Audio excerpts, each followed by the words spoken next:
It's time to eat. What are you hungry for? Sit down and get ready to consume an abundance of fantasy football knowledge from Ross Tucker and Joe Dolan. Feed me now. I'm starving. On the Fantasy Feast Eating Podcast.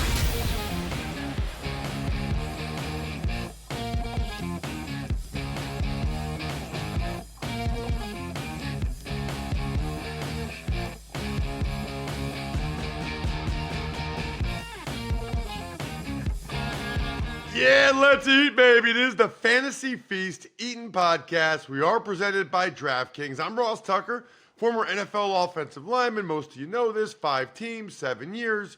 Classic journeyman, playing all along the offensive line. But you know what? They gave me all these helmets and game balls that you can check out. YouTube.com/Ross Tucker NFL, or all the different platforms where you can check us out on video now as well, on the DraftKings network, which is awesome.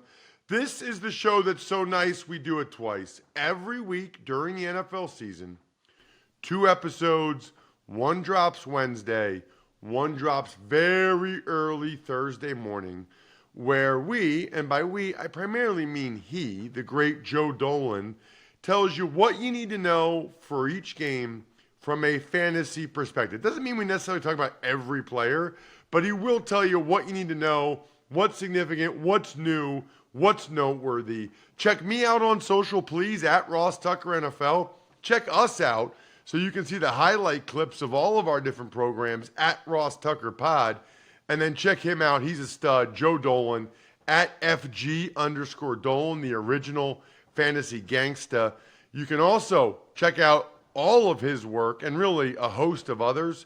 Best website for my money when it comes to NFL football information. It's fantasypoints.com.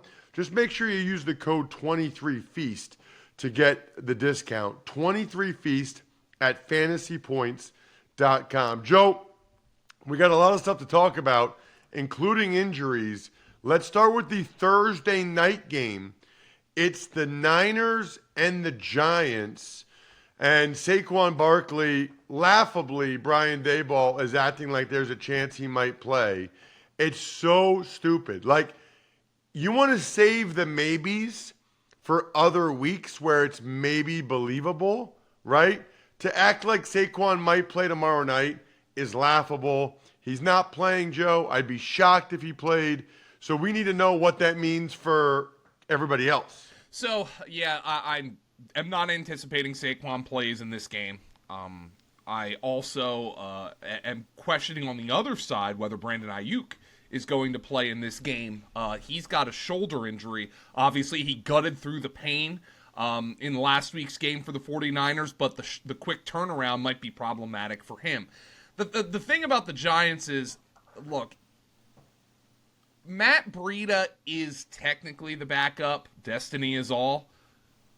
But I wonder if Saquon doesn't play, and I'm not anticipating he will, they get somebody who's a little bit bigger to handle the early down work. They could go with Gary Brightwell, the third-year player out of Arizona. They could also go with Eric Gray, the rookie running back out of Oklahoma, and then really just kind of have Breida play on third downs.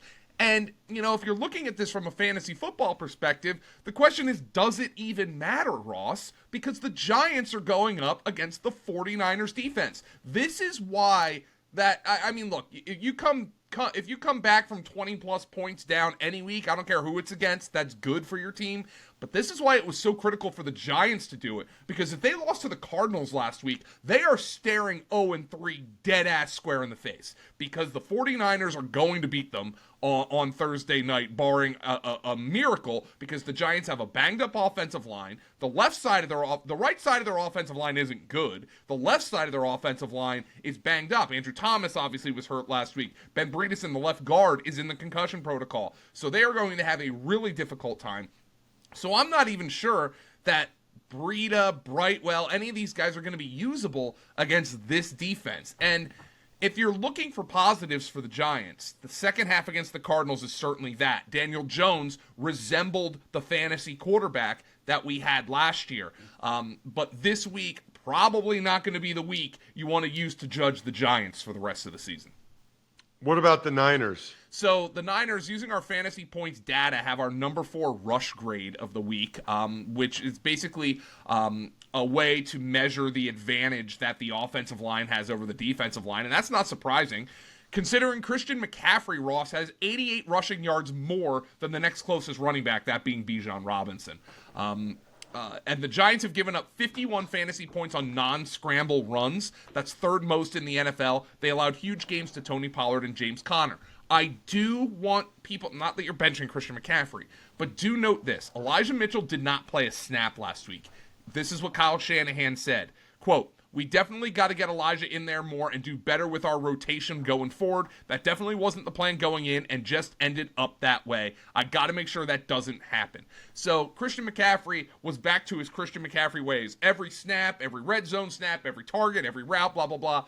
It does seem like they want to get Elijah Mitchell a little more work. Wouldn't be surprised if that's the case in this game, maybe if you're playing the showdown slate on DraftKings.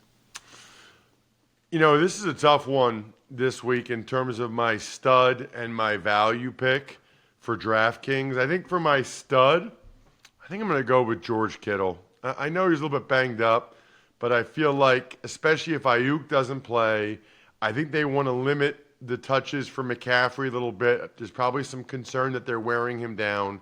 Maybe that is Elijah Mitchell. I think they're going to find a way to get the ball to Kittle. And for my value play, I'll still go Breida. I'm gonna take the chance that they're gonna give Breida a heavy workload without Saquon, and I might be wrong. And if I am, then it'll be a terrible value pick. But that's what I'm gonna go with: Kittle and Breida for Thursday night football. Joe, what about the Colts at the Ravens on Sunday at 1? Well, we obviously have one big question, Ross. Is Anthony Richardson going to play in this game? I mean, and if Anthony Richardson doesn't play in this game, the Colts are going to play their offense completely differently than if he did.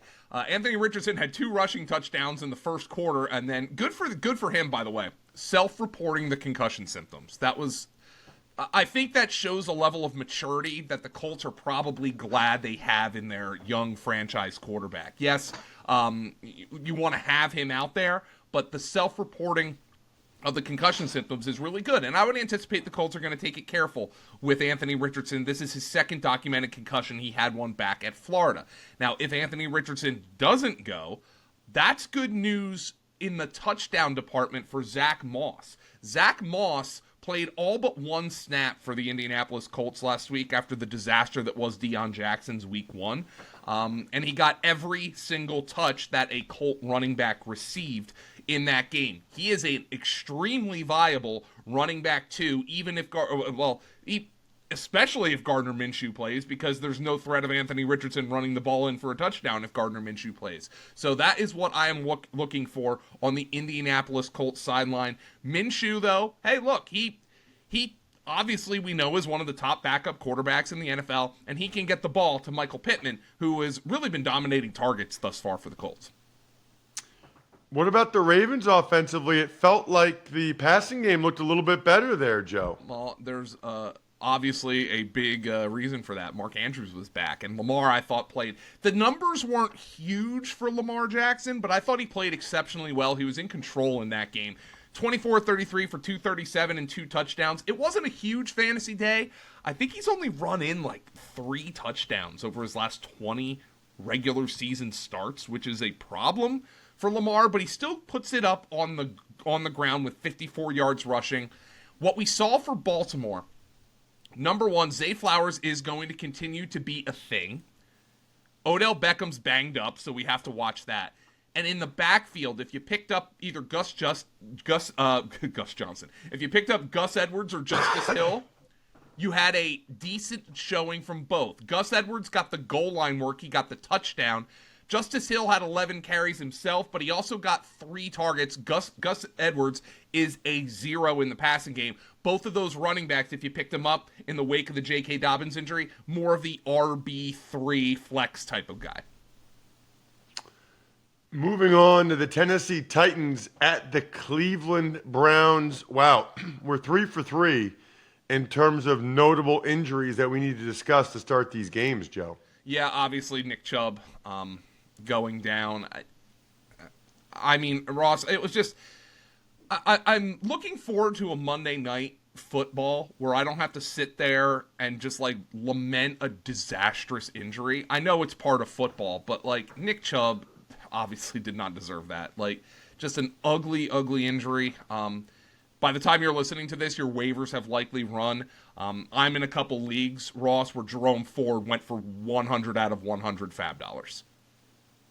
I mean, that's the kind of guy you blow your fab on. He looked really good. I know on the 69-yard run, Levi Wallace didn't contain the backside, and if he did, then that run doesn't bust off. But Jerome Ford also did work in the passing game, scoring a touchdown. Look, this is the guy who they decided they weren't bringing back Kareem Hunt initially because they had Jerome Ford on the team. Now, by the time we're recording this, they haven't signed Hunt or another back, but they might.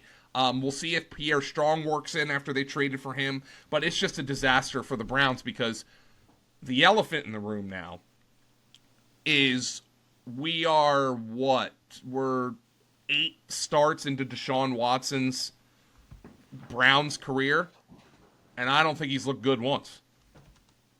I think that's a big problem, Ross, considering they gave him the GDP of a small country. Now he's got to step up. I mean, he's missing throws all over the field. Elijah Moore's running open. Amari Cooper's got to make phenomenal catches. And Ross, I don't know what else to say. I know the quarterback play around the league. Some guys haven't looked as good as we're used to seeing. And it's early, but Watson hasn't looked good in 3 years now. That's a problem for the Cleveland Browns without Nick Chubb. Well, that's pretty obvious. What about for the Tennessee Titans? So DeAndre Hopkins only played 60% of the snaps as he was dealing with that ankle injury. He managed to make it through the game, but I almost wonder if that was a blessing in disguise because you saw in week 1, they were just peppering him with low ADOT targets, and Ryan Tannehill did not look comfortable. He comes out, he mixes it around here. He's throwing the ball to Treylon Burks, and he's throwing the ball to Okonkwo, and their passing offense looked really good last week against the Chargers. Derrick Henry continues to do Derrick Henry things. The thing that I want to watch going forward for the Titans, by the way, Peter Skoronski, the left guard, the rookie left guard, is banged up, which is a concern in this matchup because the Browns' defensive line is very good. One thing to watch going forward, if he's available on your waiver wire, Tyjae Spears, the rookie running back out of Tulane, he has a role in this offense. He outsnapped Derrick Henry in week 1. He had 10 touches in week 2. Not only is he a super high-end handcuff, but he might have, like, bye weeks are coming up, and they're coming up quick. He might have standalone, oh, God, I got to plug somebody in to get me 7 to 8 points in my flex spot. He has that kind of value right now. He should be rostered in way more leagues than he is. You know what should be rostered in way more refrigerators than it is? Labatt Blue. It's so delicious. Love Labatt Blue Light. Love drinking it every weekend. Had a couple last night, in fact, at dinner. Thai food, delicious. Always enjoy responsibly. Beer. Labatt USA, Buffalo, New York. Joe, let's talk about the Falcons at the Lions. We know what the Falcons are, Joe. We know what they are and what they're going to do. Yeah, they're going to run the living hell out of the football. Bijan Robinson's really good. Tyler Algier, I think Bijan Robinson is, he's a locked-in RB1, okay? Tyler Algier might get some of the goal line work. But Algier, it's very clear, is going to be more of a week-to-week proposition. Now, he had 16 carries against the Packers. He just didn't go very far with them, averaging 3 yards per pop. If you start Algier, you're probably hoping for a touchdown, and he might get one because of how often they run the ball. But Bijan Robinson is locked in as an RB1. He's second in the NFL in rushing. He's catching the ball every week. His receiving yardage prop was like 15.5 last week. He went way over that. He had 48 receiving yards. I wouldn't expect his prop to be that low going forward. The one thing I will say about the Falcons, and you know I've come on here and I've ranted and raved about Artie Smith, and he did grease the Drake London squeaky wheel. I believe London was targeted on their first play from scrimmage, and he ended up catching 6 passes and having a touchdown against the Packers. Kyle Pitts, just 2 for 15 this past week. I just wonder if the squeaky wheel gets greased against the Lions this week with Kyle Pitts. What about the Lions with the Montgomery injury? Another game where we got talking injury. Yeah, so a little bit of a disconnect here. The Montgomery told reporters, the fibers is going to be a couple of weeks. Dan Campbell says day to day. Normally it's flipped, right? Normally the player's the one who's like, I'm fine. And the coach is like, well, let's pump the brakes a little bit. This time it's the player who's like, let's pump the brakes a little bit. Campbell's like, he's fine. Look, obviously we're going to play Jahmyr Gibbs in this spot. He didn't have a great game last week, but he had a lot of opportunities. He had 7 carries and he had 9 targets. I think Dan Campbell blamed him for the Jared Goff pick 6 for not running a crisp enough route. They're not benching Jahmyr Gibbs. They spent the 12th overall pick on the guy. He is obviously somebody who's in fantasy lineups this week. Amon-Ra St. Brown's dealing with a little bit of a toe injury. He was playing through it, but just something to monitor going forward. If we're looking at this, and if David Montgomery doesn't play, it sure looked like they still intend to putting Jahmyr Gibbs into some sort of running back rotation. They brought Craig Reynolds into the game to handle 3 carries. They will probably activate Craig Reynolds and Bam Knight, Zonovan Knight. You might remember he had some moments down the stretch for the Jets last year. He probably could be activated as well, but I do anticipate this could be the breakout game for Jahmyr Gibbs in the wake of what happened to David Montgomery last week. If you're looking to go to that game in Detroit, or really any game, I highly recommend the Game Time app. I talked about this on the Ross Tucker podcast today, but I literally just had someone ask me, multiple people, if I could hook them up with tickets or if I knew anybody, and I said, not really. I recommend the Game Time app because they guarantee you'll always get the best price, which is huge. You get images of your seat before you actually buy it, which is awesome. The tickets are sent directly to your phone, which is nice. So just download the Game Time app, create an account, and use code FEAST for $20 off your first purchase. Probably get 2 of these emails a day from you guys sending it to me when you take advantage of the code. Create an account, redeem code FEAST for $20 off. Download Game Time today. Last-minute tickets, lowest price, guaranteed. Joe, we've got the Saints marching into Green Bay to take on the Packers. I see what you did there, Ross. Yep. So the one thing to watch for the Saints, first and foremost, we're kind of at the point where, well, you certainly play Chris Olave every week. I think you can play Rashid Shaheed and Michael Thomas as wide receiver 3s every week. This is a very condensed passing chart. I mean, Olave, 11 targets, Thomas, 9 targets, Shaheed, 4 targets. No other Saint gets more than 3 in that game against the Panthers on Monday night, which is what we really like to see. Number 1, if you're playing DFS, Taysom Hill might be a thing this week. I mean, because Jamal Williams is injured, Alvin Kamara is in the final week of his suspension. But I gave you a little waiver wire tip on Tajay Spears. Go see if rookie running back Kendre Miller is available on your waiver wire. He's missed the first couple of weeks with an injury, but Jamal Williams is now hurt. Tony Jones doesn't really do anything for me. Kamara's coming back, but he wasn't great as a runner last year, and they probably want to have some sort of rotation. Kendre Miller was a 3rd-round pick. So the Saints had some designs on using this guy. Go see if he's out there. I wouldn't be surprised if he has a role going forward with Jamal Williams injured and Alvin Kamara just coming back from his suspension. Packers are throwing the ball to a bunch of young receivers, Joe, like super young. Well, they don't have anybody who's old. I mean, I don't think they have a single receiver on their team who's beyond his 2nd year in the NFL. And while there are some growing pains right now, the reps that Dontavion Wicks and Jaden Reed and obviously Romeo Doubs and Luke Musgrave are getting are going to be critical. But the big question for the Packers here is, are their 2 best offensive players, Aaron Jones and Christian Watson, going to play this week? I think Jordan Love's played pretty well, considering. I know people are out there saying, oh my God, he's their next Hall of Fame. I mean, people are just saying that, but he has played pretty well. But it's very evident that the young wide receiver group, there's some disconnect here between Love and that group. But man, you get Aaron Jones back there. A.J. Dillon's just a plotter. Like, if AJ Dillon's playing in an inside game, you better hope they have the air conditioner turned down to like 40 degrees, or else he's not going to do anything. He's a cold weather back. It is not cold weather right now. They need Aaron Jones back and they need Christian Watson back, but I'm encouraged by what I've seen from this offense, and Jaden Reed should be rostered in way more leagues than he is. Let's get to the Texans at the Jaguars. Joe, two interesting teams here from a fantasy perspective. Well, I've really got to throw some props out to C.J. Stroud. He is the only rookie quarterback in NFL history to attempt 80 or more passes in his first 2 games and not throw an interception. And consider that he's doing that, Ross, behind a decimated offensive line. 3 of their 5 starters are on IR, and then last week, Laramie Tunsil doesn't play with an injury, one of the best offensive linemen in the NFL.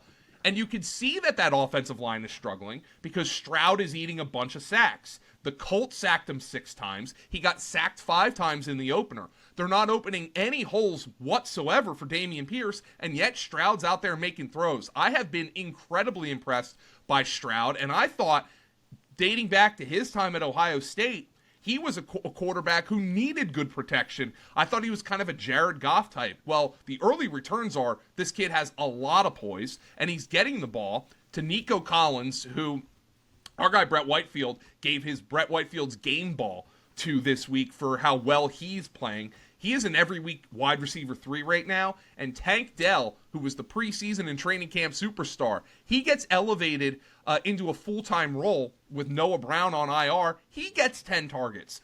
The Texans are going to be playing from behind quite a bit, and C.J. Stroud's playing pretty freaking well. So those receivers, I'm talking Nico Collins, Tank Dell, Robert Woods, have way more value than I thought they were going to have at the beginning of the season. If feeling good about your fantasy draft picks but not sure what to eat? Make it easy on yourself. Order in on DoorDash. Now you can root for your squad while your food and drinks are on the way. Yeah, that means burgers, chips, dips, soda, pizza, wings, and so much more delivered straight to your door. What about the Jaguars, Joe? Trevor Lawrence was missing a lot of throws out there against the Chiefs. Now, of course, he had like 5. I'm exaggerating, but it might also be true. He had like 5 throws that went to the end zone where a receiver couldn't get the second foot down, whether the receiver's fault or it was Trevor Lawrence's fault. Lawrence made a bad throw that helped Calvin Ridley collide with the goalpost. It was good to see Christian Kirk back out in a full-time role. Doug Peterson went into that game and said, he's our man beater. He's the guy who's going to beat man coverage for us. He comes out and has a huge game. Meanwhile, Zay Jones gets goose-egged on 6 targets. I think Christian Kirk might be a guy we overreacted to a little bit in week 1. Both he and Calvin Ridley are going to be fine going forward for the Jaguars. Very interested to note, Ross, that following a disastrous week 1, Tank Bigsby didn't get a touch in week 2, so he might be in a little bit of the doghouse right now. Let's talk Broncos and Dolphins. The Dolphins did it a different way. Raheem Mostert. The Broncos, they're Marvin Mims throwing bombs. The Broncos are like stalled out in the second half of both games. So there's still a little bit of the 2022 Russell Wilson stink on this Broncos team. I don't think he's really been the problem so far. I mean, there's definitely been some plays where I'm like, what are you doing? And his stats were certainly inflated by that Hail Mary at the end of the game that was caught, and then they didn't get the 2-point conversion. But I actually think he's been all right. The problem here for the Broncos is Sean Payton's doing Sean Payton things. Brandon Johnson's out there, and Lil Jordan Humphrey's got to get going and all this, and Jerry Jeudy's on a pitch count. Meanwhile, Marvin Mims runs 5 routes and catches 2 passes for 113 yards and a touchdown. Think maybe we can get him the ball a little bit more, maybe run him out there a little bit more. Just saying, you need a receiver here. I'm not a Cortland Sutton guy. You know I'm not a Cortland Sutton guy. Judy's on a pitch count.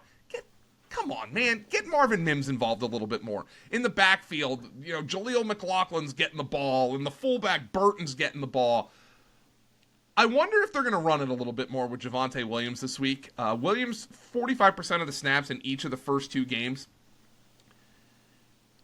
Miami got crushed on the ground by the Chargers in week 1. Did a pretty good job against the Patriots run game and Ramondre Stevenson. I wonder if Denver tries to settle some things down offensively, because the big thing here, and maybe the most surprising thing, Ross, is how much they're struggling defensively. We will be talking about the Miami Dolphins from an offensive perspective, as well as the rest of the Week 3 NFL action on Part 2 of the Fantasy Feast Eaton podcast. A lot more to come. Make sure you hear Part 2 or watch it as well. Thanks for tuning in to Fantasy Feast. Make sure to also check out the Ross Tucker Football Podcast, Even Money, and College Draft, all on the DraftKings Network on Samsung TV Plus, YouTube, or subscribe to the podcast on your favorite platform.